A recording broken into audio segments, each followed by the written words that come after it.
ان شاء الله تكون الحصه في المستوى. بارك الله فيك خويا محمد. جمهورنا الكريم راح يعني كما نقولوا جو في ديفيي سيت ايميسيون دائما في الرياضه، ولكن ليعلم الجمهور الكريم انا واحد من الجزائريين، انا غاضب من المغرب بالمعامله السيئه باتجاه اسيادهم الجزائر. لماذا؟ كيف هذا تفضل التأشيرة الدخول إلى المغرب؟ لماذا هذه التأشيرة؟ هل خوف أن المغرب لا يريد الجماهير الجزائرية حتى التونسية لتشجيع المنتخبات تاعهم؟ لهذا الحد أصبح المغرب يخاف الشعب الجزائري أو الكرة الجزائرية. احنا مش راح ناخذوا بلد المغرب، المغرب بلدنا كالجزائر، ولكن لماذا هذا المخزن دائما وراءنا؟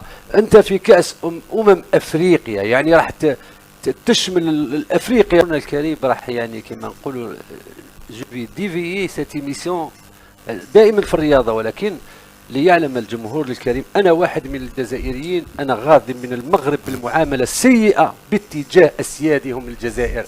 لماذا؟ كيف هذا تفضل التأشيرة الدخول إلى المغرب؟ لماذا هذه التأشيرة؟ هل خوف أن المغرب لا يريد الجماهير الجزائرية حتى التونسية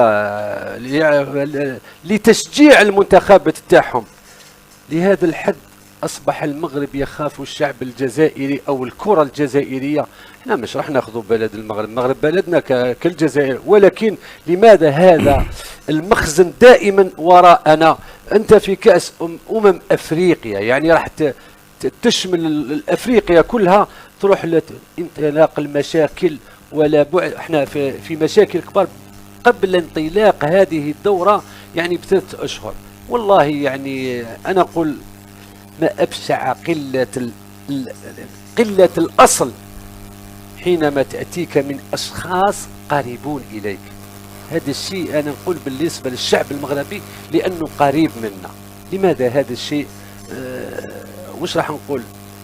الدنيا هذه لله والرزق من الله والمستقبل بيد الله، فنحن كجزائريين الحمد لله نسلم أمرنا لله، حتى وإننا في كرة قدم، لأن كرة قدم أصبحت سياسة. خويا محمد، بما أنك تعرف مليح الكواليس الأفريقية، يعني كيف الجزائري اليوم باش يدخل المغرب تأشيرة، يعني هذا الشيء اللي راهم دايرينه، ماكش خايف يعني أن الجزائر ما تروحش لا كوب دافريك دي ناسيون؟ يعني هالامور هذه يعني لاحظناها منذ سنوات قديمه. كنت تكلمت يعني خطره في حصه، كنت تكلمت على مقابله الجزائر والمغرب، مقابله 5-1 في المغرب، قاعده في الاذهان هذه. نعم قاعده في الاذهان. وكان يعني قبلها يعني كان فيها يعني بزاف دي كوليس يعني باش يديروا مشاكل الفريق الوطني الجزائري. انا ذاك يعني استقبلنا الوزير الاول وكان طلب منا باش يعني نأدوا مقابله في المستوى.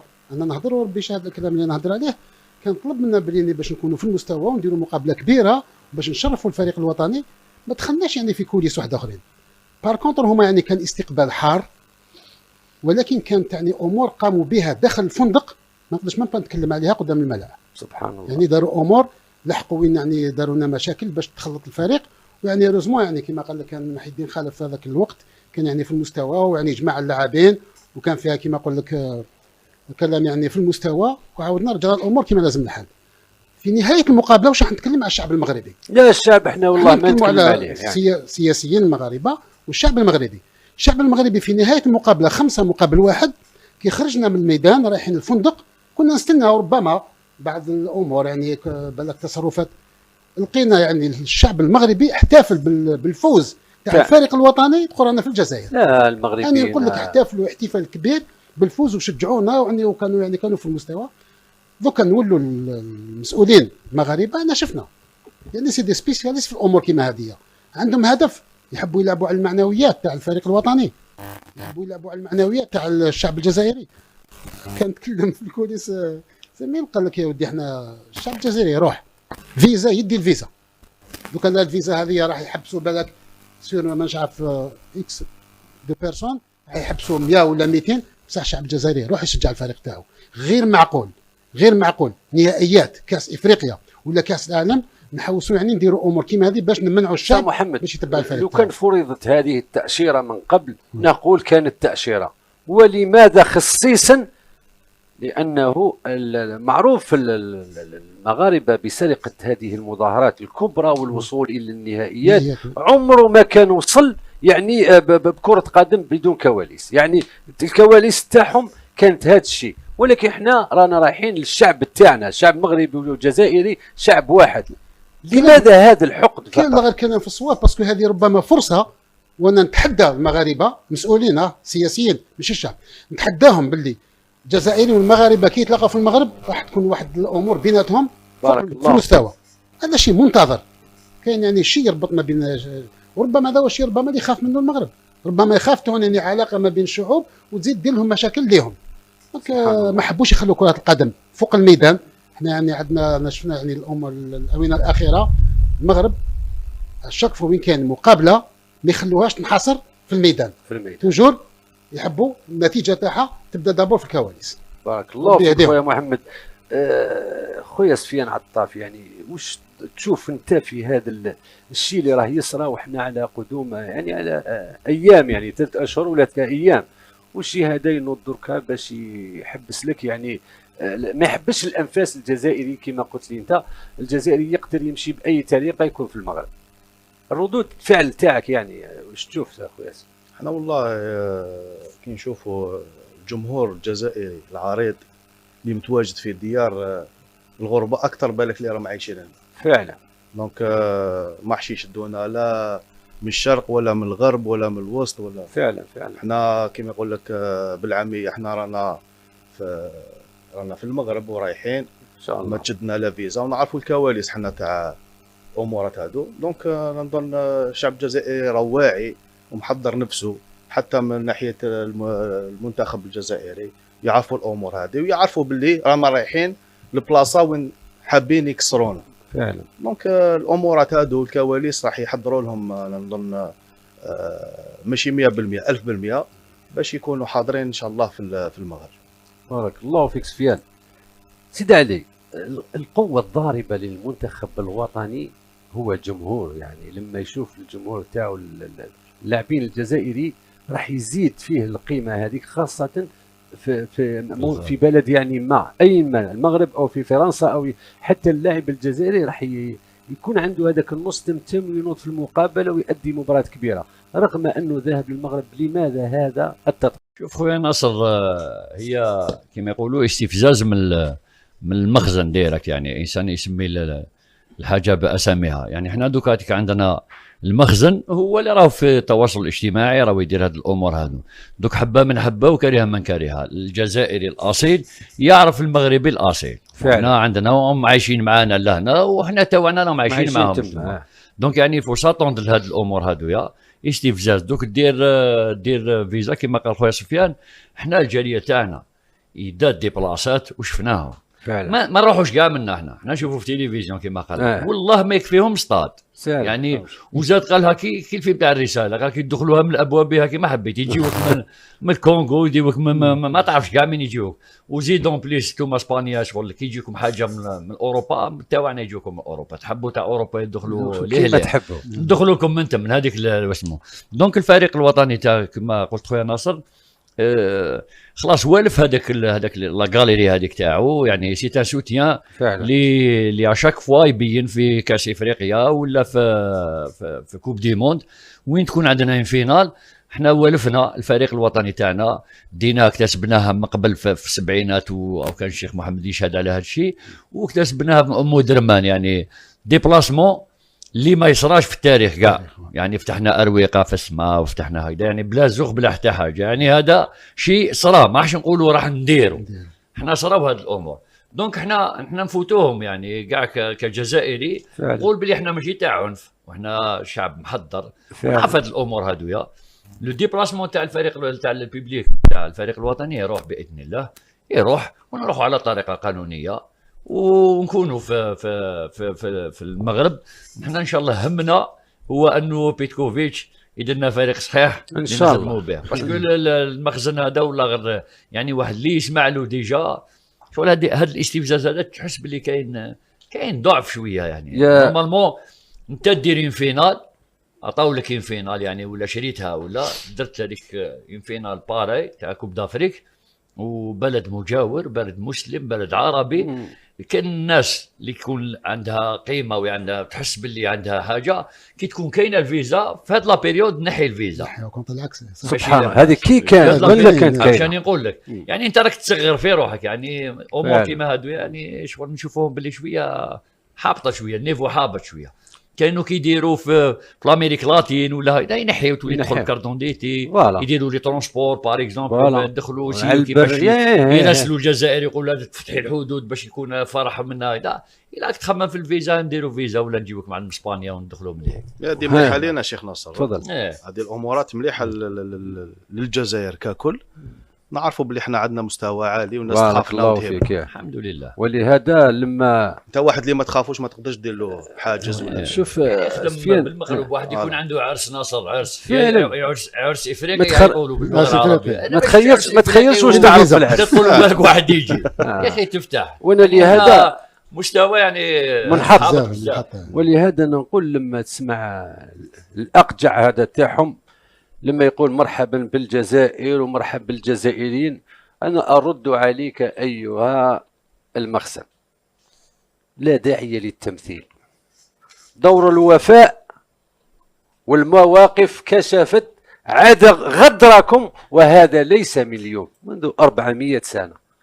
لا خوف على الجزائريين، سوف كما يقولوا يغزون المغرب إن شاء الله، وراح نكون أخوة مع الشعب المغربي، حبة من حبة وكرهة من كرهة.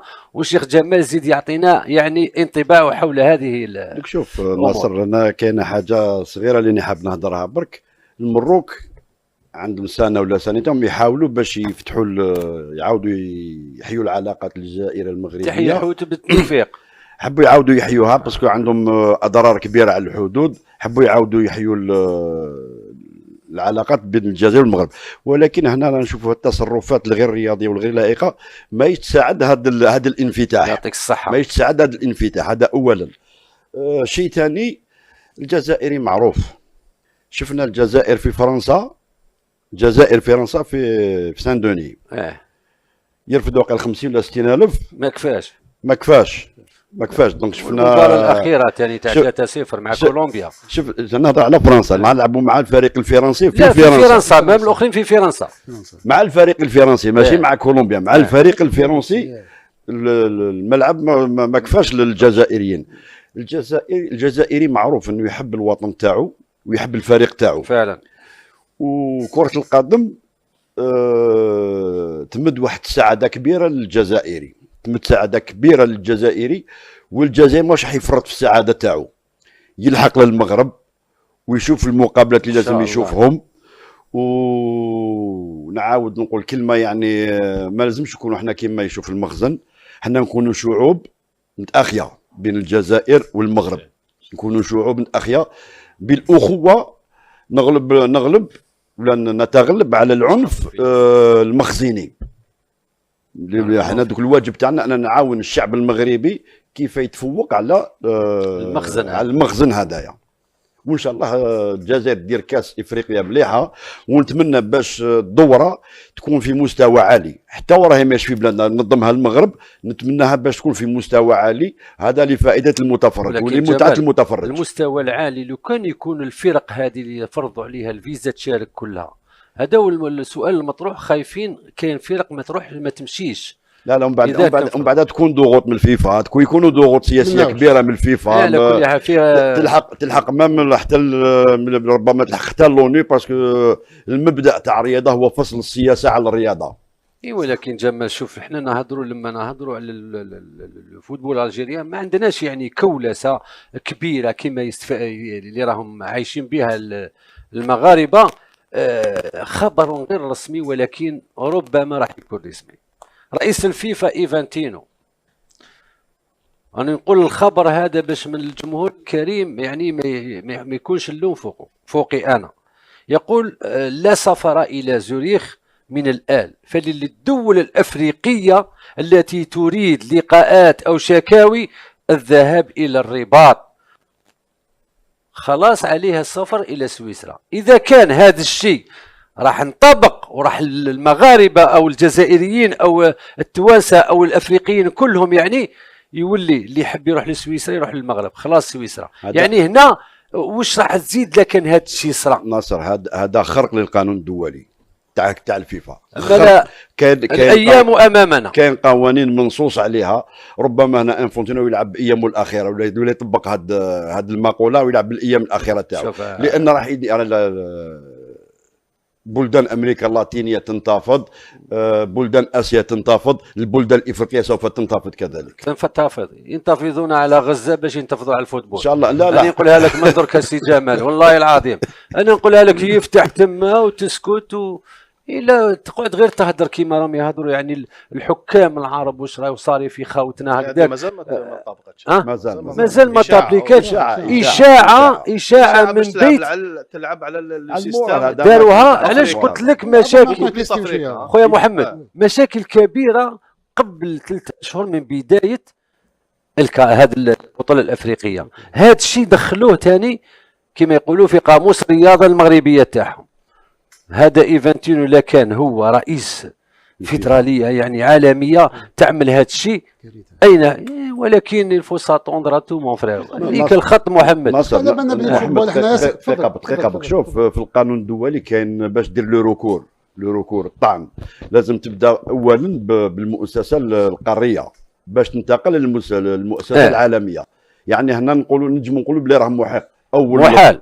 وما قالوا للبلدان الافريقيه، ما ذكروش البلدان العالميه، البلدان الافريقيه من له شكايه يروح للرباط. نعم قالوا لهم شغل ينانكس تروح انت في الافريق. لا تيتمثلك هذا خرق للقانون الدولي، خرق كبير للقانون الدولي. محمد زيد نسمعك واش حبيت تقول لنا في الباب هذا؟ لا على بالك باللي احنا نخرجوا من كره القدم وندخلوا في السياسه، باسكو امور باينه يعني واضحه باللي يعني السياسه هنا راهي قاطع على كره القدم. نعرفوا باللي الفوتبول سي ان فينومين سوسيال فعلا على شكل مونديال. ما كاش بلاد اللي تروح ليها وما تصيبش يعني الشعب يعني متحمس بزاف على كره القدم. امور كيما هكذا يعني انا نظن باللي واش كان يقول جمال باش كيت باللي يعني القانون راح يبلوكي امور كيما هكذايا. باسكو كون جا القانون يبلوكي كنا بلوكا بزاف امور. واش راهم دايرين في غزه، واش راهم دايرين كذا منيتو. اسكو القانون الى بلوكي تو سا ما يقدرش القانون يبلوكي هذا الشيء ان بو بلي با. محمد الميكرو من فضلك باش المستوى اللي انا نشوفه فيه القانون هنا ما يقدر يدير والو. البلدان العربيه ساكته، البلدان الافريقيه المسكينه لا غالب لا حول ولا قوه لها. دونك حنا واش حنقولوا في امور كيما هذه؟ واش حنقولوا في امور كيما هذه؟ ما عندنا ما نقولوا كي لحقنا لدرجه وين لو بريزيدون دو لا فيفا يلحق الدرجه هذه واش بقات؟ نعرفوا باللي المخزن يعني سو لو بلان بوليتيك راه بعيد في الدومين تاع سبور سور تو لي بلان. نعطيك بالك ربما راح نديباسي لي ليميت تاعي في الكلمه اللي حنقولها دوكا، ربما راح نديباسي لي ليميت تاعي. وعلاش البلدان اللي قويه اوروبيه ولا كذا تبع في المروك؟ وعلاش المروك لحق لدرجه وين يجيب يعني اعداء العرب ويحطهم في لا فرونتيير تاعنا؟ على جال باش يساندوه. انا دوك نروح نجيب واحد باش يساندني باش نولي ضد خويا ناصر، باش يساندني نروح نجيب عدو ناصر، نروح نجيب عدو تاع ناصر يولي صاحبي، يقول لك لامي دو مون امي اي مون امي، لينمي دو مون امي اي مون انمي. دوك لحقنا لدرجه وين ما والله ماني قادر نتكلم باسكو علاش؟ لا فعلا علاش كره القدم تحاليل وكذا لحقنا لدرجه وين ديباسينا لا ليميت على بوليتيك. بارك الله فيك. كارثه يعني اللي ما كاش حسابها. حبيت تضيف حاجه جمال؟ لا بارك الله فيك. احنا قبل ما نروح للفاصل هذا احنا واش نقولوا؟ نوكل امرنا لله. الجزائر باسيادها وبدينها وبشعبها وبرئيسها وبجيشها لا تخاف الا من الله. ناصر فاصل قصير ونعود. اخوان السلام عليكم ومرحبا بكم معنا اليوم في هذا الفيديو جديد. اخوان كما شفتوا في العنوان غادي نتعرفوا على توقيت مباراة المنتخب الوطني ومنتخب البرازيل في كأس العالم الشيلي 2025، وغادي نتعرفوا على السيناريوهات اللي يقدر يلعب عليهم المنتخب المغربي واللي يخليو الحظوظ ديالو قائمة ولما لا يحسم التأهل من هذه المقابله. المباراه الاخوان ديالي اللي غادي تجرى يوم الاربعاء 1 من اكتوبر ان شاء الله على الساعه 12 ديال الليل بتوقيت المغرب، والساعه الثانيه بعد منتصف الليل بتوقيت مصر والسعوديه. مباراة صراحة اللي غادي تكون حاسمة بالنسبة للمنتخب الوطني، بحيث أن المنتخب الوطني إلا قدر يفوز على منتخب البرازيل فغادي يكون رسميا ضمن بطاقة ديال التأهل إلى الدور القادم من هذه المنافسات. نذكروا بنتائج الجولة الأولى بالنسبة للمنتخب المغربي، قدر يفوز على منتخب إسبانيا ب2-0 في مقابلة اللي كانت ولا أروع أداء ونتيجة للمنتخب الوطني، ومنتخب البرازيل والمكسيك تعادلوا وكل فريق خرج بنقطة من هذه المقابلة. إذا الترتيب اللي خرجت به الجولة الأولى: المنتخب المغربي 3 ديال النقاط في الصدارة ديال المجموعة، منتخب البرازيل والمكسيك نقطة لكل فريق، وفي ذيل الترتيب منتخب اسبانيا. في هذه الجوله هذه غادي يتلاقى المنتخب الاسباني مع منتخب المكسيك، وغادي تكون مباراه حاسمه للمنتخب الاسباني، بحيث ما خاصوش يا يخسر وتا التعادل ما تنظنش انه يكون في الصالح ديالو، بحيث ان المنتخب الاسباني لازم عليه يفوز باش يبقاو الحظوظ ديالو قائمه، لان في المقابله الاخيره غادي يلعب مع المنتخب البرازيلي، والمنتخب البرازيلي ضيع نقاط 2 ديال النقاط في المقابله الاولى امام المنتخب المغربي. نتمنوا انه يخسر والمنتخب المغربي يربح، هذه اللي غادي تخلي ان المقابله ديال المنتخب الاسباني امام المكسيك غتكون صعبه، ولازم عليه يفوز فيها لا بغى يخلي الحظوظ ديالو باش من يجي يلعب مع البرازيل في الجوله الاخيره يكون على الاقل عنده نقطه او 3 ديال النقاط اللي يخليوه يلعب على التعادل او الفوز، وهكذا يدوز. لكن نتيجه من غير الفوز بالنسبه المنتخب الاسباني غادا تكون صعيبه بزاف، ونقدروا نقولوا شكل كبير انه غادي يودع المنافسات. نتمنوا الفوز للمنتخب الوطني في هذه المقابله باش كما قلنا يحسم الصداره ديالو ويحسم التاهل للدور القادم، وتبقى المقابله ديال الثالثه امام منتخب المكسيك تبقى الحريه للمدرب يلعبها بالطريقه اللي بغا ويجريها كيف ما بغا. الا خرجنا بتعادل منها راها مزيانه وغادي نكونوا تصدرنا للمجموعه، تبقى الاوراق في يد المدرب كامله يلعب بها كما بغا. نتمنى التوفيق للمنتخب الوطني في هذه المقابله هذه، ويأكد المستوى اللي قدم امام منتخب اسبانيا، ويسكت الافواه اللي تيقولوا بان الفوز امام منتخب اسبانيا جاب صدفه وما كانش منتخب اسبانيا في نهارو. هذا الشيء علاش المنتخب المغربي قدر يفوز عليه. نتمنوا ان المنتخب المغربي يقدم نفس الاداء امام منتخب البرازيل، ولما لا يفوز عليه حتى هو بالنتيجه والاداء. نتمنوا الاخوان التوفيق كما قلنا المنتخب الوطني. وحتى لهنا الاخوان ما بقى لي غير نقول لكم الفيديو ديال اليوم سهله. الا عجبكم ما تنساوش باش تشتركوا معنا في القناه وفعلوا الجرس باش يوصلكم جديد ديالنا دائما، والى فيديو قادم ان شاء الله. دمتم في رعايه الله، الى الملتقى باذن الله.